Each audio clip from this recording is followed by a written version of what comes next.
Remy, I understand you're here to take some lessons on forward launches.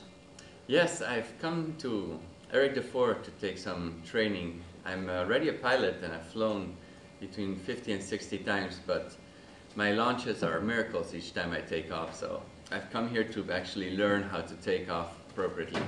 Well, this surprises me because I understand you just flew the Panama Canal with Jeff Goyne, Jeff Hammond, and boy, it would seem as though you're a pretty experienced pilot, but yet you're still a little weak in the forward. Well, I'm comfortable flying and landing. I've got previous skydiving experience, but the takeoff I've learned in a very basic way and I've never got to master it. So I'm here to actually take a course and strengthen my knowledge on takeoffs and actually feel in control of my takeoffs. Well, I'm going to film you as we go along, and then I'll talk to you after you finish your training. Would it take a couple of days or a couple of mornings? I guess, I don't know, we'll see how I progress. I hope just a few days will be enough. I'm here for a short time, so I hope that's going to be enough. Okay, good luck. We'll see you at the end. All right. It's windy. Swivel. Feel in your hands your line side. Don't look. Feel. No, don't pull. Step back. Just feel. Feel the tension in your hands. No? Move with your body slowly. Feel. While Eric Defour is a very, very advanced pilot, what makes him an excellent teacher is the fact that he teaches the basics. He teaches the finesse. There is a lot more than throwing a chute out on the ground, giving it a yank, and pulling it up. It is not muscle. It is technique, and the position that you start in will definitely determine your success or your failure. In this clip, you will see Eric has placed Remy in a perfect takeoff position, and the chute comes up very easily. Now the rest of it is a little rough yet, but he's using Eric's techniques, and he's learning to feel. After every launch, Eric explains what mistakes the student made. More importantly, what the student should do to correct those mistakes and how to become a successful pilot. Again, laying out the chute correctly is very, very important.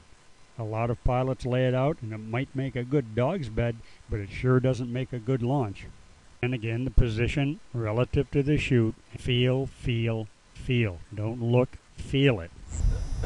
Last weekend when I went to fly, there was no wind, and I catapulted and I started running and running and running and running, and I just never got off.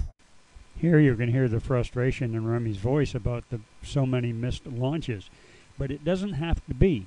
If you learn the basics and learn them correctly, you'll be no problem. And then you use the power. And you use the power to accelerate. To accelerate, because if you don't accelerate, you're not going to take off but only from with a brake. here to that car, oh, you should be in the air. No you should be in the air. Oh, yeah. There's no way you can get all the way to there and not take off.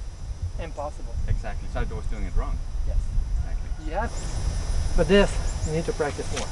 So even with we doing the fly this morning, that's the best practice you can ever have, because I do that with my students. Exactly. I say, we're not going to take off. I want you to come and see me.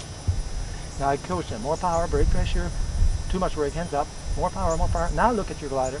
And I leave them on the ground. Very difficult, but it's better than fly when you don't know what you're doing. Yeah, yeah. No, I have to take care of my takeoffs. I have to be able to learn that. You're not doing that at all. We're going to ground to take off. And when you put the brake pressure, you already pass your body forward, and the angle of attack is already like this, and not too much, so you can still have some speed and take off. But if you don't put the brake pressure, the guy's going like this, and you're here, and what you're trying to do, you're trying to pass the glider with your body. Exactly. And then, now you get in the air.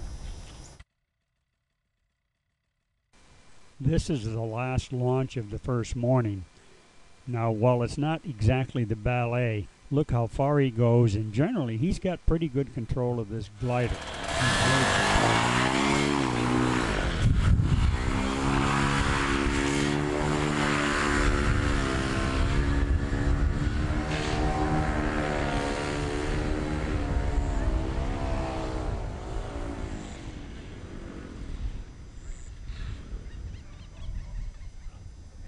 Not bad. Not bad. We'll wait for Jack and see what deserve breakfast now. El amigo de Panama.